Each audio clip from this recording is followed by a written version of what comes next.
Check, check, check. Check 1, 2.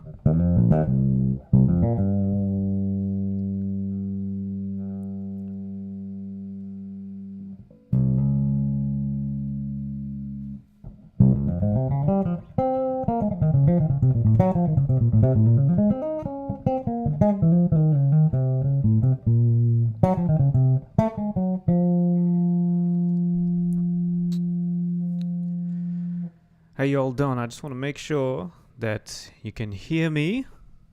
And thank you, Henry. How you doing? Nice to see you. And can you see me as well?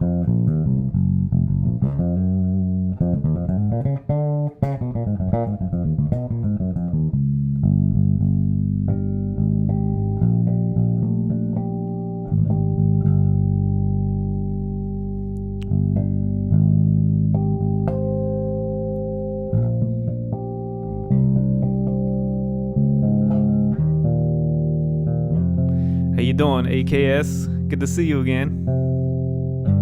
Nice.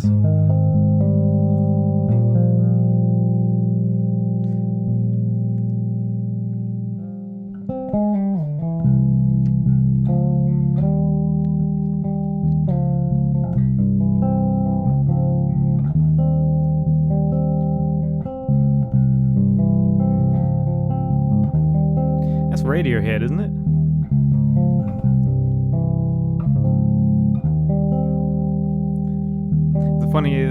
Funny is actually the first time I heard that was actually through Robert Glasper, because I wasn't really a Radiohead listener, but listening to that and also Brad Meldau's version got me interested.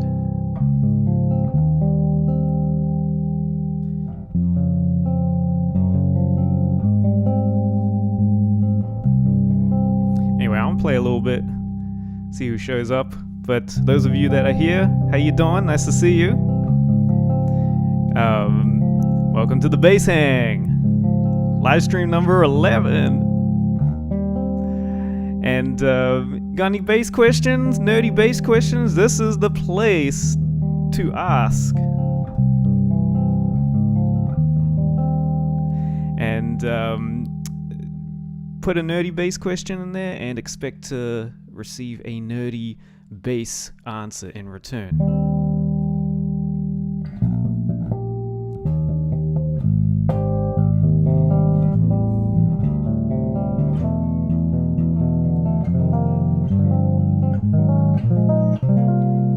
So, any questions you got, just pop it down in the chat. But anyway, I'm gonna do a little playing, get myself a little warmed up, drink some tea here, and just make yourself comfortable. And we'll get on our way here.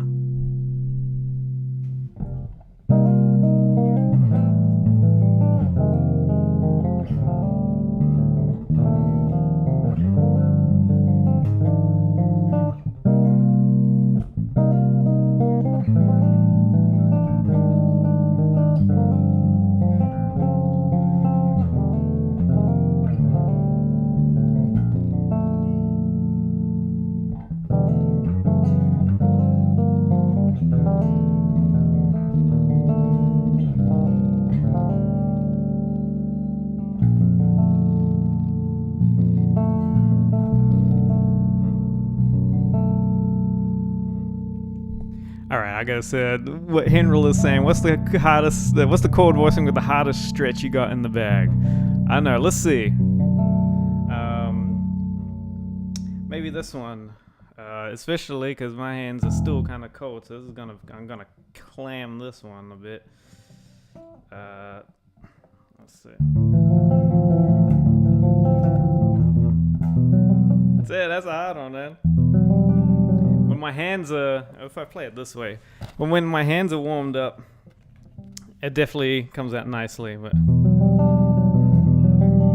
so essentially, it's I'm playing a minor 7 chord.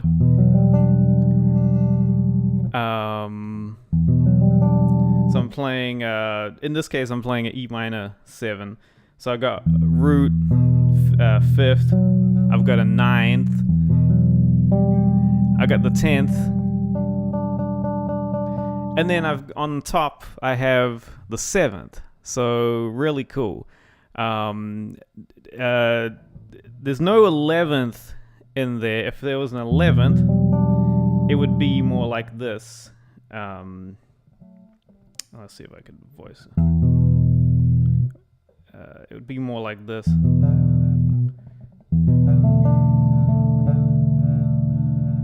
Where you get that in there. But typically when I do a minor 11 chord, I'm going to do it. It's interesting the way that I like to do minor 11 chords. I just do, well, a few ways, all right? 1, 5, minor 7, and the 11. So there's no minor third in there. But subconsciously, you can hear the context that it's in, even without a third there. So especially if I'm playing it in a progression that is made up of major and minor chords. So say, for example,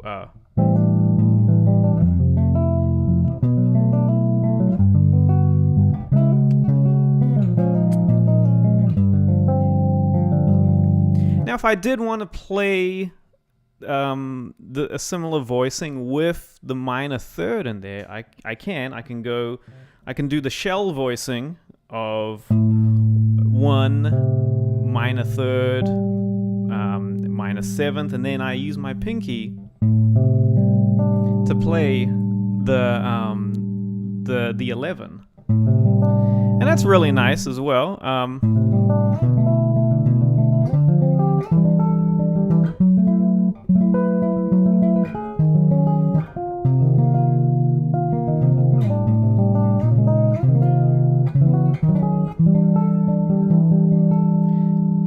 That's definitely a really nice one. So I'll go between using that and that. But definitely my go-to is the 1, 5, minor 7, 11. Because you can do, especially for what I like to do,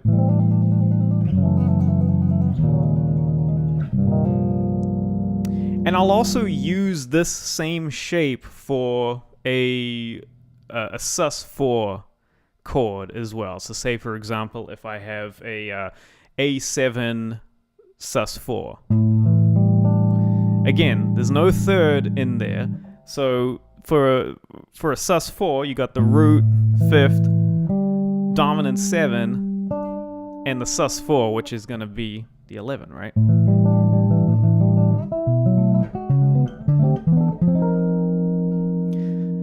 So that's what I like to do for minor 11s. And going back to what I was doing here, this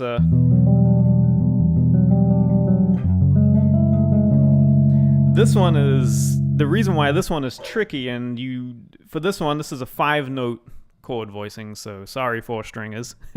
But if you have at least 5 strings, you can definitely do this. Again, it's 1, 5. Pinky on the 9th, and then I'm gonna bar the minor 10th or the minor 3rd with my index finger, right? And then my ring finger here is playing that minor 7th. So it's a beautiful voicing. It's very piano-like, that's for sure. When doing that. So yeah, again, if you're just joining on, welcome. I'm just going over some chords. Someone asked what was one of the hardest stretch I've got in my chord bag here, and those were some of them right there. This is also another one, like for a Lydian chord.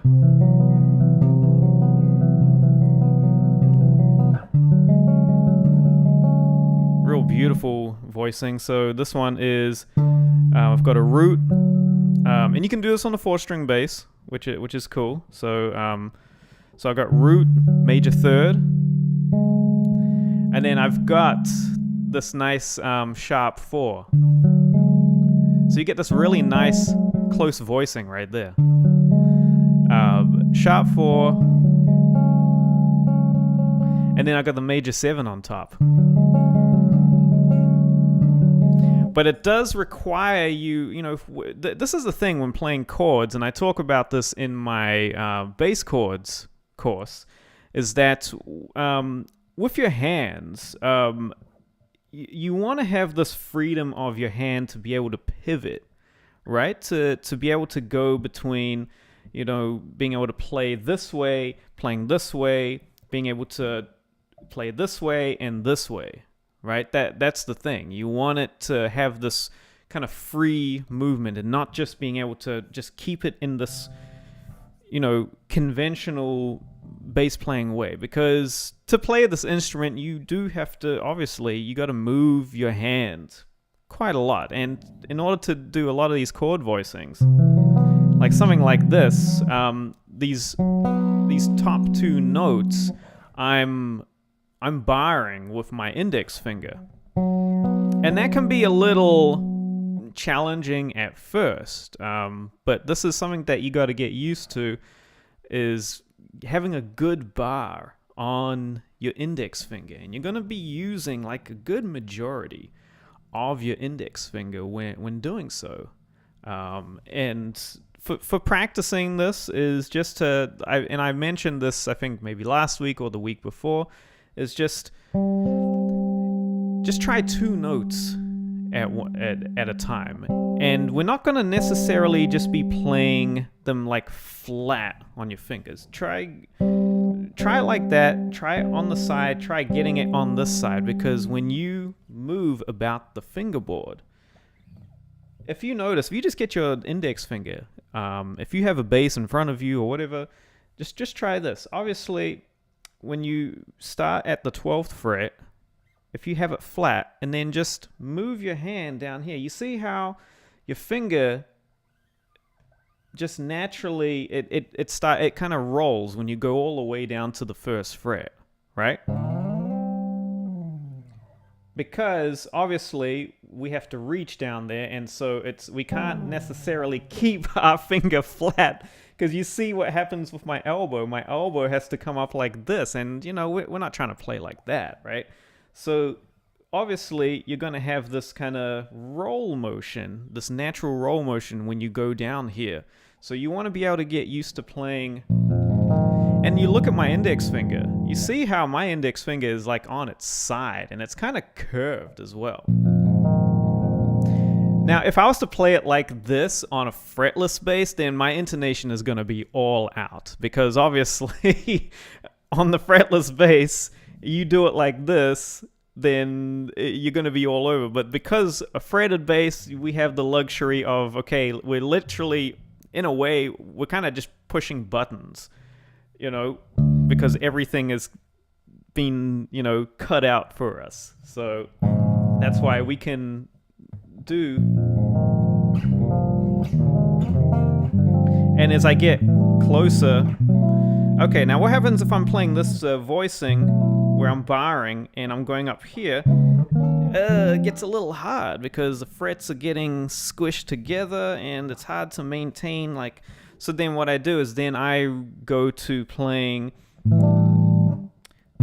all 4 fingers. So you see that? So you see how my hand went from this to this, right?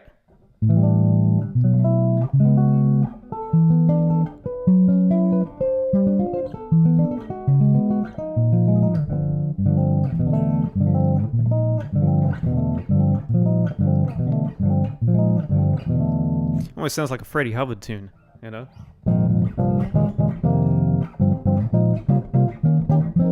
You know, he does a lot of his tunes. What's it? Intrepid Fox, something like that. He does that.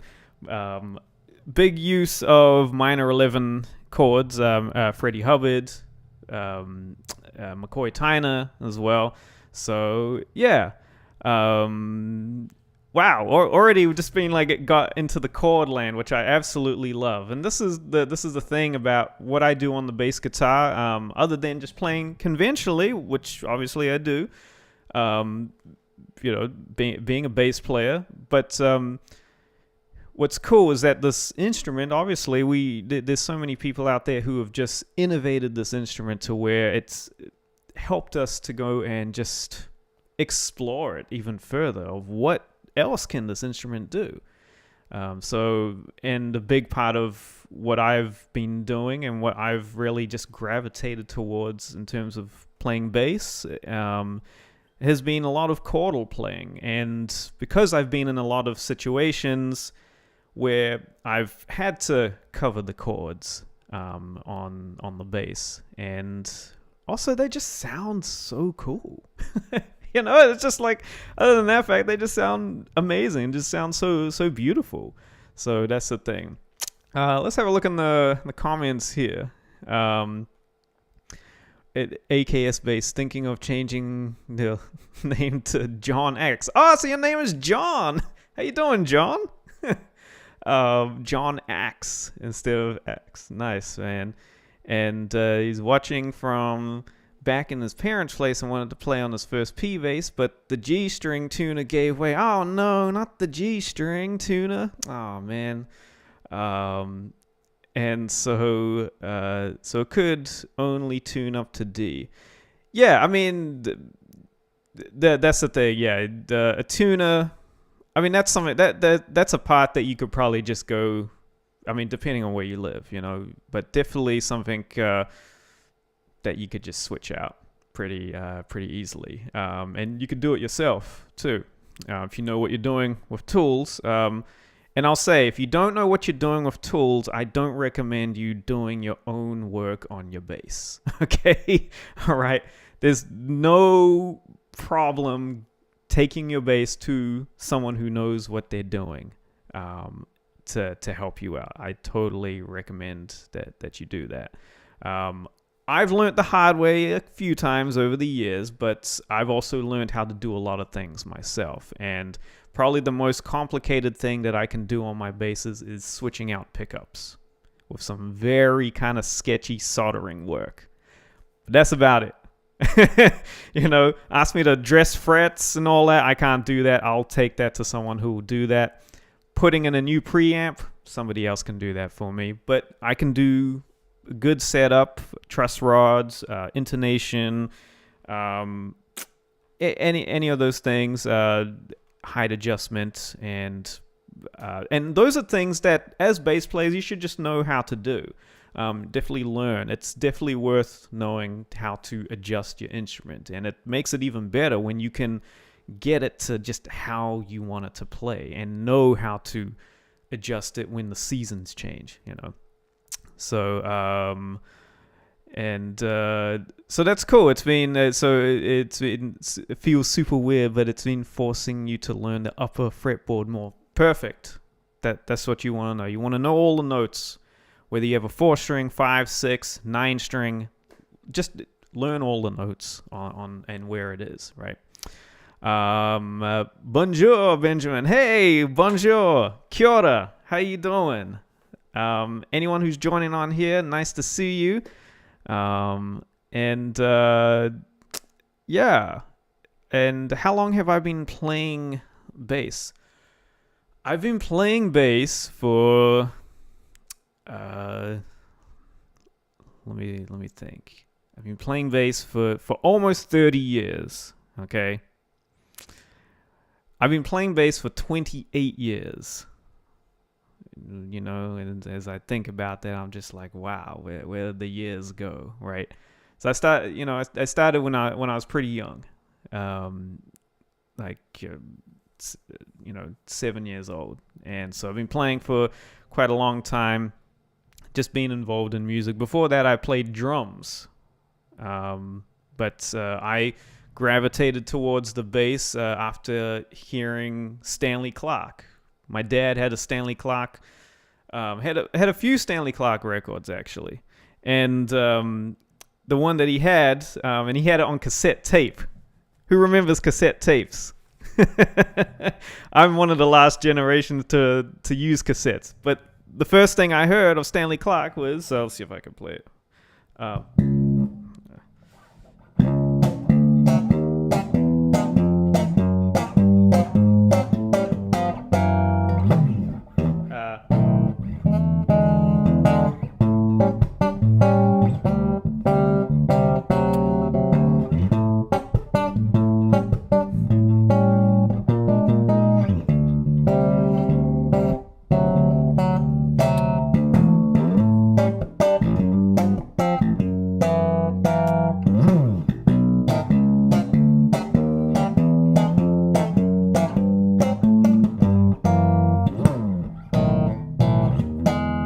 Forget something like that, right? Steve Weingart cassettes. But what I was playing there, that was the first thing I heard of Stanley Clarke, from his, and it's the first track off of his record, If This Bass Could Only Talk. And he does this really cool duet with legendary tap dancer Gregory Hines. And there's that record for me was a big one. It was the first time that I heard a lot of people. It was the first time I heard Wayne Shorter, because there's that really cool version that Stanley does of Goodbye Pork Pie Hat. And of course, that was also my introduction to Charles Mingus, right? Who wrote that song. The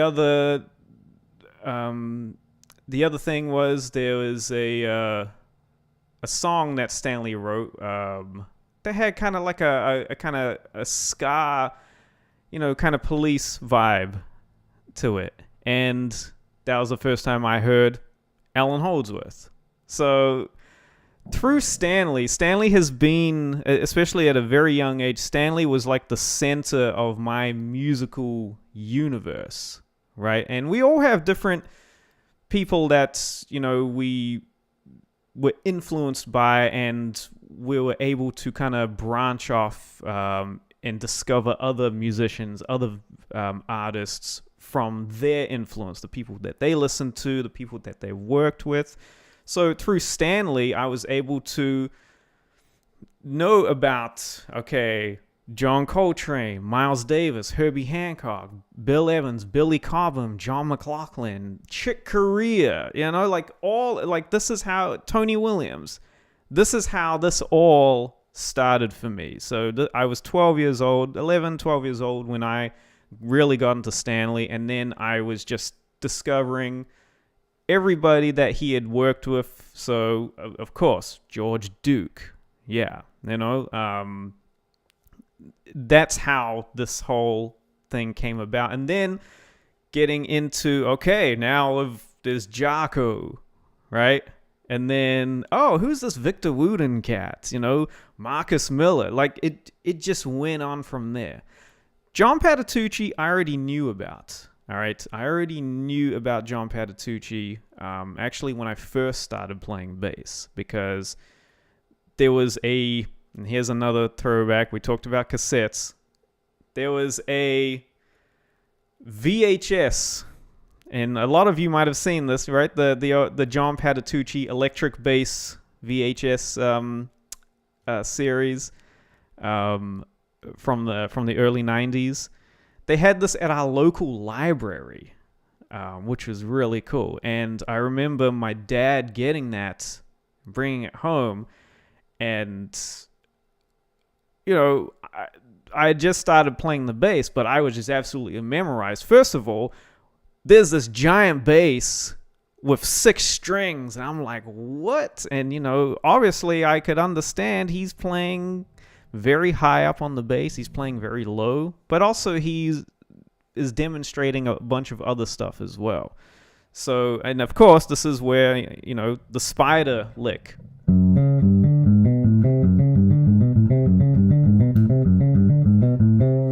Right? A very useful like exercise that just helps you get the coordination of both of your hands. For those of you who don't really know this one, I'll just show it to you real quick. So you could play this anywhere on the bass, and I recommend that you do.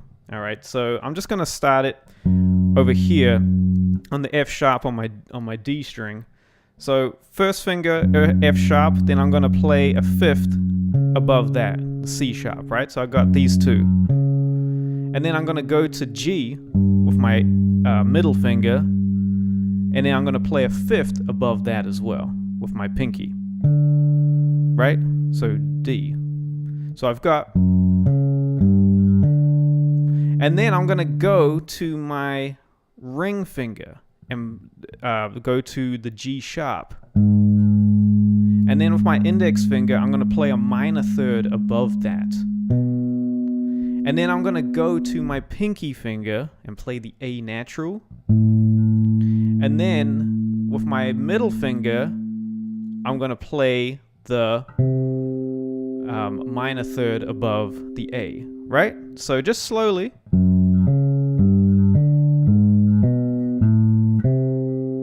That's what I got.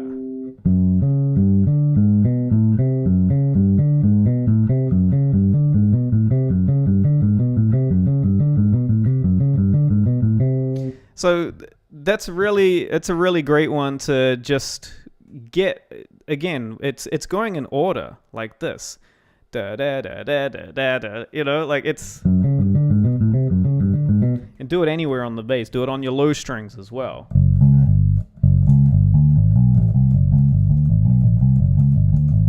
Just anywhere. Down low, up high. All right. Really great exercise there. Who else we got here? He was Steve Weingart. VHS, exactly, man. And John Axe bass, that's the same for me, but with Thundercat, then through Bobby, his brothers, who worked with, Lewis Cole. Yeah, you know, I got to play with Lewis Cole a bunch of times, with Billy Childs. And then even before that, I've done a few gigs with Lewis on other, man, I can't remember who we were playing with, but I know we've played with Billy. But also we did some stuff at the Baked Potato as well. And speaking of Noah, also vocalist Genevieve, done a lot of little like jazz gigs with her as well over the years. So it's really cool to see how their music has taken off as well. I'm just going to play a little more, have some tea. Again, if you're just joining on, how you doing? Welcome. Nice to see you. We've just gone straight into some nice conversations about chords and just I guess the evolution of this instrument, a little bit about my background. But if you have any questions about bass playing, anything to do with bass playing, anything like that, just pop it down in the chat, whether you are a bass player or not. All right, this is not just exclusively to bass players. All right, anybody who is here is welcome, who has an interest in the bass guitar or bass playing. Not just the bass guitar, as you can see behind me, I got the big upright bass as well that I'll pull out a little later on. It's all about the bass here at Bass with Benjamin. So thank you. Got some good what is this, Earl Grey tea? Really good. Let's here, I might try and do something. I'll show you something that I was actually shedding over. Some kind of challenging changes. It's actually a Wayne Shorter tune called Anna Maria. Beautiful tunes. I believe he played this on his record called Native Dancer back in the mid to late 70s. But I've been shedding this one lately because it's just some incredible changes. They're very challenging as well. I wish I could show you a chart of the chords, but if you're able to pull up a chart of the changes, go ahead and follow along. But excuse my cheesy backing track here. It's from iReal Pro, but it's a great practice tool, and that's what that's what it is. So I'm just gonna play a little bit because it's just nice to kind of share it, and you can see in real time how I try to make stuff work, and just kind of trying out ideas. And that's what I do here on these live streams. Mistakes and everything, whatever happens. I'm not trying to be Mr. Perfectionist. All right, you get to see clams happen because that's what playing is. It's the human side of it. All right, but it happens, and you just move on, right? So here we go. Anna Maria, Wayne Shorter.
think that's good for me. Ooh. Interesting changes. I mean, just beautiful, and it's that's just something I like to just pull out tunes like that to give me a challenge, especially Wayne Shorter tunes. Just has some just incredible, just beautiful changes. It's like that with Alan Holdsworth tunes as well, where there's going to be a lot of kind of non-conventional places that changes will go, but they still just have this incredible journey. And so the challenge for me is just like creating music over that, just creating just a journey through playing any of that. Also, were you able to hear the backing track? I hope so. Otherwise, you just saw me just kind of being ridiculous right there. Do you know if Ibanez Custom Shop take orders from non-artists? I'm saving up for my unique boutique bass and stuck between Ibanez and MTD. So, unfortunately, no, they do not take orders from non-artists. I think they might have done that maybe 30 years ago. But no, it's not a open custom shop. Otherwise, they would be totally swamped with orders. And, this bass here was made at the custom shop, the Ibanez Custom Shop in Los Angeles. So this was the same... these are the same luthiers and builders that make guitars for Steve Vai, Joe Satriani, Benson. The same dude who made this bass also made Thundercats basses as well. And so they're, very skilled luthiers and builders over there. They just totally nailed it with this one, which I'm just absolutely so stoked about. But look, I'm an Ibanez cat. At the end of the day, Ibanez have been absolutely loyal to me and have been really great and supportive. I love their basses and always have, even before I was with Ibanez as well. So when I started playing bass, I was starting out on an Ibanez because when I was, like I said earlier, I've been playing bass for 28 years. I started when I was really young. And so when you're a kid, some of these other basses, like a Fender or whatever, are a little too big. And what we had in New Zealand was very limited. And so the smallest and easiest bass for me to play, even though it was still standard scale, was the Ibanez Sound Gear. And so that's what I got used to. And eventually when I started playing 6-string bass, I got a BTB 6-string bass when I was 14. And so Ibanez have just always been a big thing. And over the years, I've, met, through the NAMM show and all that and various bass conventions, I've checked out so many great, incredible boutique bass builders. Obviously, yes, MTD, Michael Tobias Design, some of the best out there. Incredible. I've played them and been like, wow, this is an incredible instrument. For sure, they will take a custom order from anyone, right? But Ibanez Custom Shop, it's just strictly for the artists. But the thing I will say, if you're getting a custom instrument, and this was the advice that was given to me when speccing out this instrument, was that sure, we want to get all ambitious and extravagant with custom instrument. Oh, I'm going to have this and which is cool. It's really cool to have great ideas and all that, but you still want to have an instrument that you're going to like, and that is actually going to feel good, is going to sound good, and be able to do what you need it to do. And so with this, because at first I was giving all these really extravagant kind of specifications for this instrument, and my friend Mike Arrigo at Ibanez, he said, that sounds great, but just, it might be, since this is your first custom, it might be good to have some features that you are familiar with. So some stuff that are in your groove line bass, so maybe like in the pickups or the neck and the width and the grip and all that. And then, other things that you were definitely familiar with. And that was a big thing for me. So obviously in here I've got the same neck width as the groove line.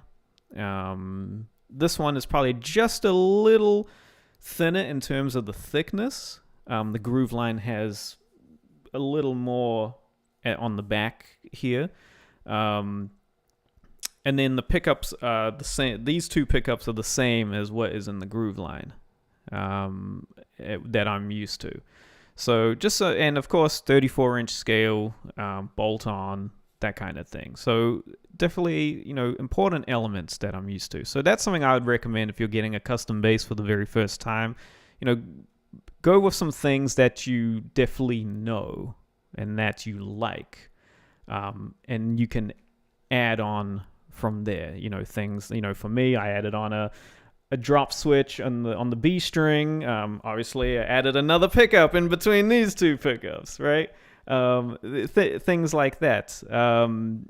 And obviously color and all that. That's where you can really get creative over there. So, let's see. What's the best app to use for learning electric? I'm currently using Musically. Well, the best app. Well, I can tell you a few apps that are great for that are great resources. But in terms of like learning the electric or just learning an instrument,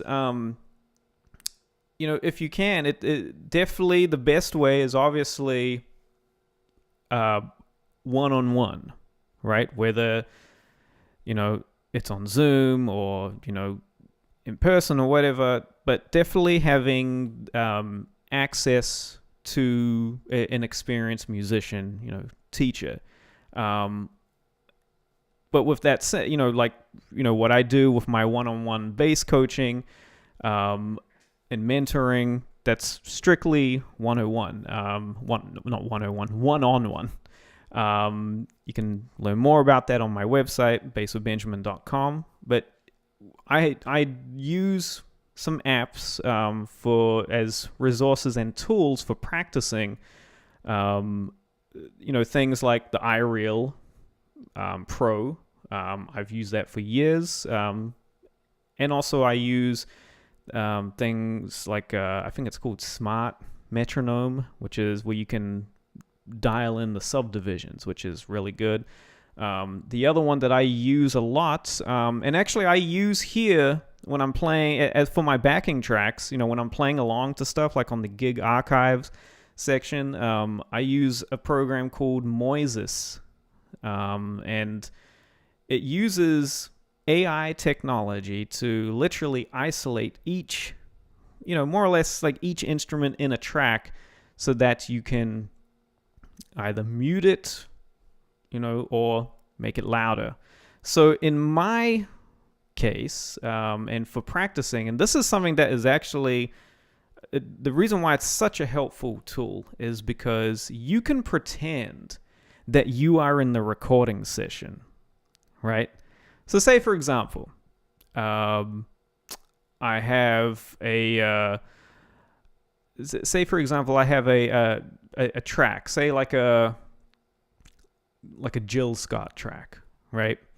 And if I want to pretend that I'm playing the bass, I can mute the original bass part and I can practice along. And this is the thing, is that it forces you to fit in, to keep up. The same way that in the original version with the original bass, the way that all together, it's been blended, the musicians are playing together. Obviously, there's a reason why these songs sound really good and makes you feel a certain way, right? It forces you to essentially recreate that, to also make it feel the same, with the same integrity, right? The same feeling. And this is where things like the length of notes, all right, note choices, and listening to the other elements in a tune, in a track, really come into play, all right? If you want to really feel exposed about where your pocket is or how you are in a recording environment, use this app. This app will really help you get up to speed in terms of playing dynamics, playing phrasing, and just really just humbling you in terms of okay, how strong is your pocket? How strong is your feel? That's what it is. And this is why it's such a great practice tool. For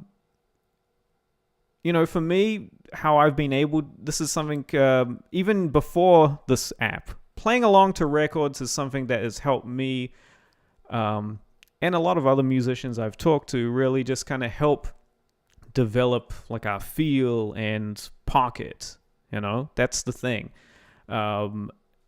Playing along to your favorite records that have great feel, great pocket, that's something that can really help in that. But especially with this app, Moises, it takes it a step further, where you are now the bass player. You're part of the band, so you got to keep up, because it's just gonna go, right? So in terms of apps, that's what I'm using. But for learning instruments and all that, if you want to learn the bass, upright, electric, send me a message. I can help you out. All right.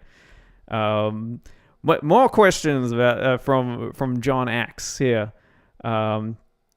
Looking to get the Bobby Lewis signature, but it's $8,000, and that's without tax. And now yeah.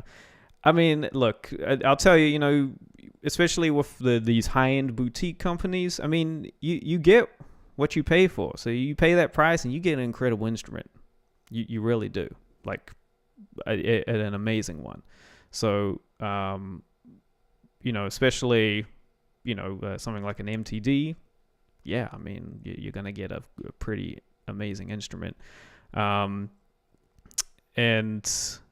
you have the SR306. That's your main axe. You maximize its capabilities wise. Yeah, and that's the thing. It's you can have a bass and do all kinds of upgrades and all that to it. And, and sometimes it can just be yeah, okay, this is great.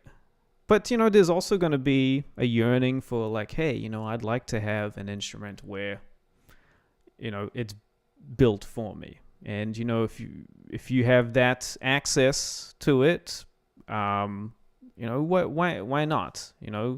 Whatever string you can get really, fine tune, the details. Yeah, string spacing, scale length, anything like that.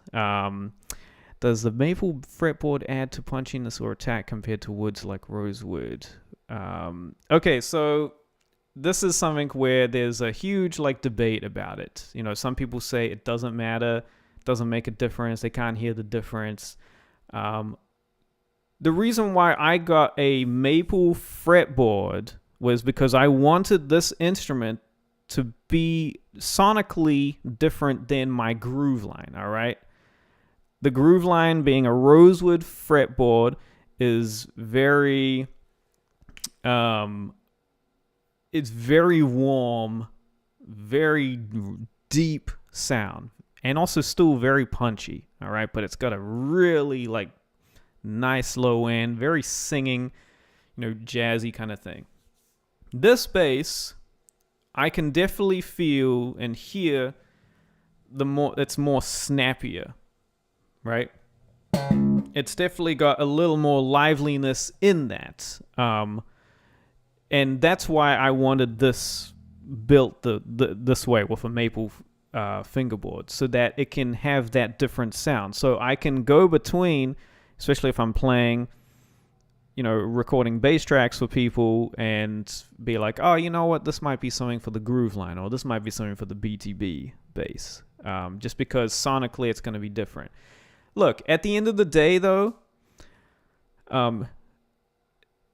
when you're playing in a band setting and everything is mixed in and all that, it's not going to matter so much for the final product. But for the player, it does. And this is my opinion, all right? The reason why I say that is because when I'm playing, I can feel the way that the notes are resonating, and the way that the attack is, the way that the notes jump out.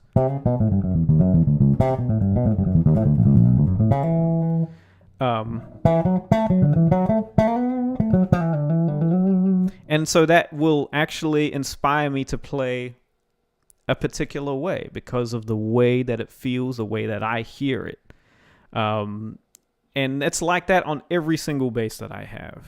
All right. You can see this PJ bass here. That's got a maple fingerboard, and so it's got the same kind of characteristic. It's a more vintage thing, so that's more like a late 70s kind of funk bass. It's not really an instrument that you do the kind of 60s Motown thing on. That's what this bass over here is for. Even though this does have a maple board on it, but I've forced this one to be a 60s, P bass. This is a 70s bass, but I've put the flat wounds in there. I've got a vintage P bass pickup in there, and I'm just like, okay, you're going to be in the 60s, all right? That's what you are. So that's what that is. No, these are great questions. These really are. I'm going to do a little more playing. I might play... Speaking of the app that I was using, Moises, I'm going to play a tune that we did in with Peter Erskine and Dr. And this was one of my kind of life-changing kind of career moments, getting to play with Peter and, forming a friendship with him. And just really, that was another learning experience for me to be able to play with him and the other cats there in the band, John Beasley and Bob Shepard. Highly experienced cats who have played with, like almost everybody, right? And so to be in a group with that kind of level, that's another thing where, it forces you to really keep up, to have to keep up. And so it was really cool, recording 2 records with this band and, doing a bunch of touring, just a lot of good times, playing some good music. And this was a gig that really helped me develop as a musician. And getting to play with Peter was something that I'd been wanting to do for a very long time. Being a huge Weather Report fan, this is so I've listened to Peter's drumming my whole bass playing career. That's the thing, because every time, a lot of the stuff with Jocko big band and all that, who's playing drums? It's Peter, right? And so this was essentially a dream come true for me. So I'm gonna play a quirky little tune that he actually wrote that I really loved playing and love to play. And this is actually a live version from the record that we did called On Call. It has some studio tracks and it has some live tracks. And this one kind of reminds me of a Weather Report tune called Volcano for Hire. It has that kind of vibe. But this is a tune that Peter wrote, and he had his kids name this one. And it's really funny.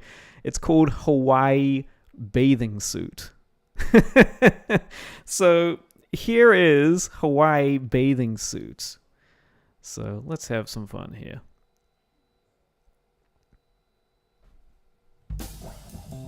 I'm gonna start that again because I think the level could come up a little more, because otherwise I'm just gonna be too loud. Let's try it again. And also I missed the cue. Here we go.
So there you go. That's Hawaii Bathing Suit. Such a real quirky little tune.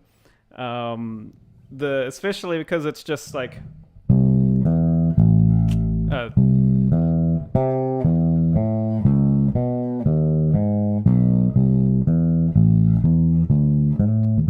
so it's kind of if you check out a tune from the last Weather Report record that Jaco and Peter were on, there's a tune called Volcano for Hire. It's the first track of the record. This is the self-titled record from 1982 or 83, I believe. Great record, but it kind of has that vibe for me.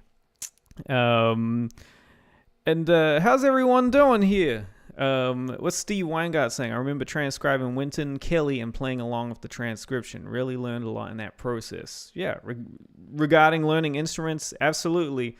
And, transcribing, I mean, that's how you're going to learn the language, right? Of, how to use the vocabulary, how to use the stuff of scales and arpeggios and all the theory, that's you learn. You then have to make sense of it. And so by transcribing the greats, great improvisers, that's how you're going to learn how how it was used, and that you can then figure out how to do it as well. And so transcribing is just one of the best things that you can do as a musician. That's what you do. Have I listened to the Scott Kinsey, Hadrian Farode renditions of those tracks? Yes, of the of some of the Weather Report's Joe Zawinul Syndicate tracks. Yeah, absolutely. I mean, just absolutely on fire, right? And of course, with Hadrian playing, it's just going to be absolutely burning, crazy amount of lines. This is the thing with Hadrian. I first met Hadrian in, I think, 2009, when he was kind of first started kind of coming out to LA. There's a couple of bass player events that I first met him with, and then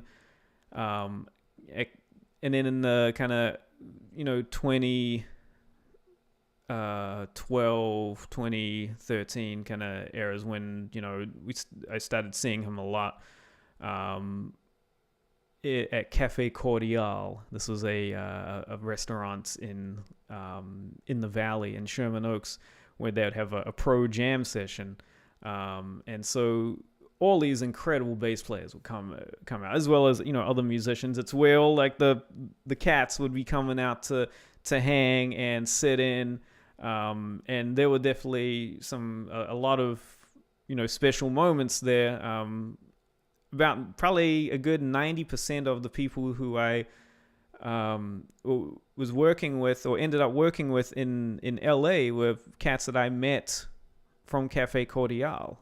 And so definitely through there, that's where I would see people like Hadrian a lot, Andrew Goucher. Who else would be coming through? Another great bass player, buddy of mine from Japan.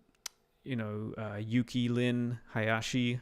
There'd also be Taiki, another great Japanese bassist. You know, it was just like it was such a really cool hang. It was a lot of fun, and so there was a lot of times where I, you know, got to see obviously a lot of Hadrian during those Cafe Cordial days. So it's crazy the stuff that he can play and how fast as well, which is insane. We're almost out of time here. You know, and again, you know, the last couple of weeks I've been really having fun on also just kind of pulling out the upright bass, and I'm gonna do that as well, because like I do on these live streams, there's always a gig archives kind of almost walk through memory lane situation that I do, and I kind of did it with I actually did it with the Peter Erskine tune there.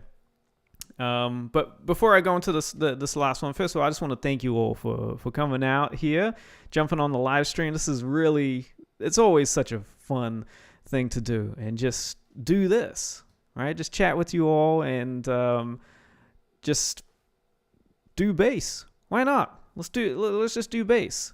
And as a thank you, and I know a lot of you are bass players on here, but as a thank you, I do have my beginner bass course for $10 off the usual price of $49.99. So I understand there's a lot of bass players on here, but you can also gift this course to an aspiring bass player. Maybe you might have a young niece or nephew, or a friend or someone who has been wanting to learn how to play the bass guitar. I have a perfect beginner course to do that.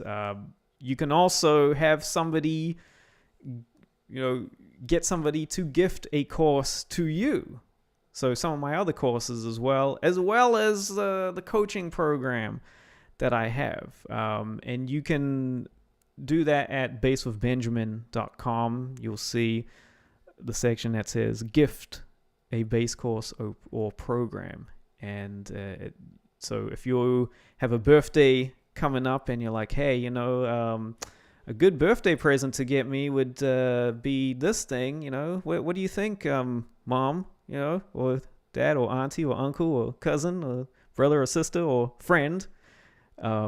If you can have someone gift a course that way. So thank you again. I appreciate you all for the support. And so that little special of $10 off of the usual $49.99 price for the beginner course, it's obviously it's at $39.99. That's going to be until the end of April. So the end of this month.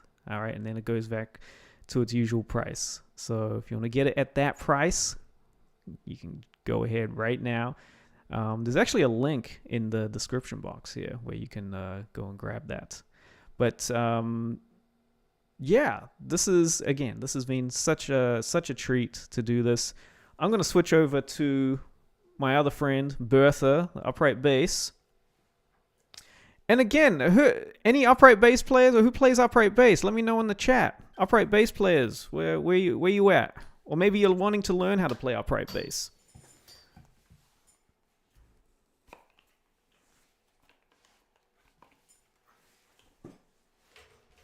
All right, and I gotta reposition the microphone for that. Oops, hopefully it didn't. No, that should be all right. All right, hello Bertha. Okay, so now this is the thing with is that sure we can just stick a microphone in front of the bass, but we want to get it in a good sweet spot, right? And so usually, and sometimes if you have it too low, the microphone too low down, it's going to be a little too boomy, right? So sometimes, you know, you can bring it up, and you don't want to have it right in front of the F hole, because then it's going to be very, very boomy. A lot of air is going to come out. So I'm going to just have a little bit of distance there.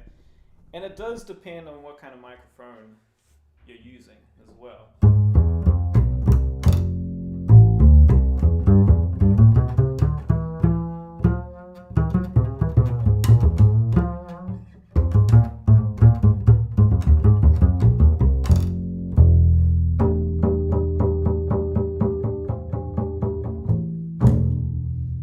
Did I grow up listening to Cassiopeia? I did not grow up listening to Cassiopeia. That's probably a more later discovery. And actually lately in the last couple of months, I've kind of been digging, you know, kind of getting into them even more, listening to more of their discography. I mean, yeah, incredible band, right? Just like incredible playing. Just, you know, part of that whole, you know, the jazz fusion movement, but how it was such a big, you know, it became like quite a big part of like Japanese culture as well. You see these guys performing in stadiums and arenas, and I'm just like, it's just amazing. And of course, you know, the bass players, I know Tetsuro Sukara, I know there was another guy, forgot his name right now. I mean, just incredible players, right? So really fun music to listen to, and just, you know, and that will definitely level up your playing for sure. Again, transcribing, right? If you transcribe stuff that is challenging for you technically and musically, that's how it's going to help you get better, right? You're playing stuff that really makes you work. That's what it is. So anyway, without any further ado, I'm gonna play a tune here from a band that I used to play in quite a lot, and this is a great saxophone player, a friend of mine named Danny Janklow, and I played in his band called the Elevation Band, and we did so many gigs, especially at the Blue Whale. I mean, I recorded the first record, and also we did a live record that was live at the Blue Whale as well, which was also my last show that I ever did at the Blue Whale before, you know, things shut down overnight, and, you know, that venue, Blue Whale, also, you know, closed a year later. I believe they're opening a new Blue Whale, or a new one has already opened in LA, which is really cool. Same owner, June Lee. But anyway, the Elevation Band is such a fun band, you know, playing Danny's music. It was like a mix of, you know, Burning Straight Ahead and some like kind of, you know, fusion-y, funky kind of stuff. And I played both electric and upright in it. But this tune here that I'm going to play, which is a Danny Janklow classic that we play, it's called Bad Reception. And so this version here is from his first record that we recorded it on, and this features Jonathan Pinson on the drums, Nick Mancini on the vibraphone, Eric Reed on the piano, of course Danny on the saxophone, and, you know, myself on the bass. And so this one has a mix of kind of vibes and grooves on here, and so I'm just going to see if I can still keep up with it. All right, so here is Bad Reception by Danny Janklow, and we're we go.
that's it for this week.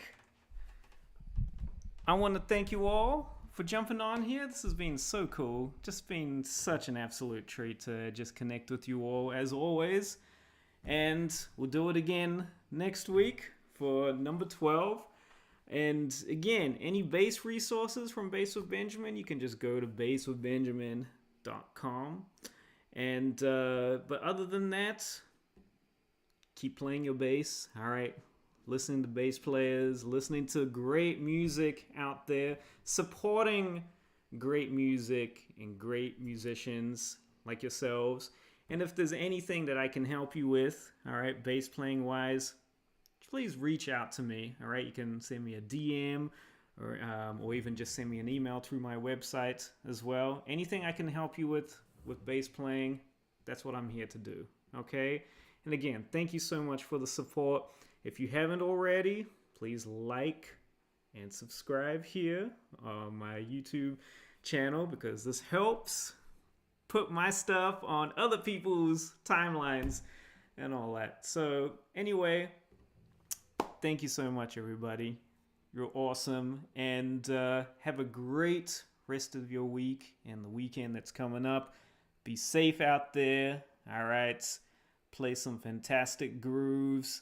All right. Some great low notes. Have fun. All right. Take care, everybody. Peace.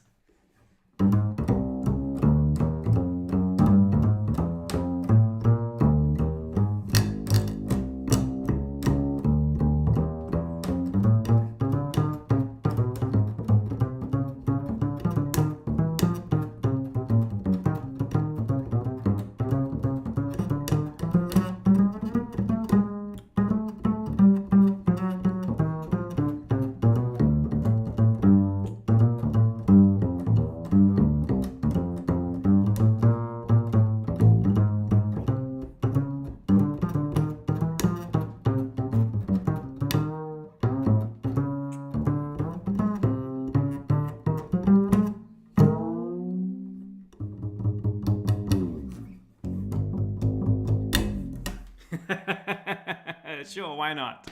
We'll take that. All right, everybody. Take care. See you next week.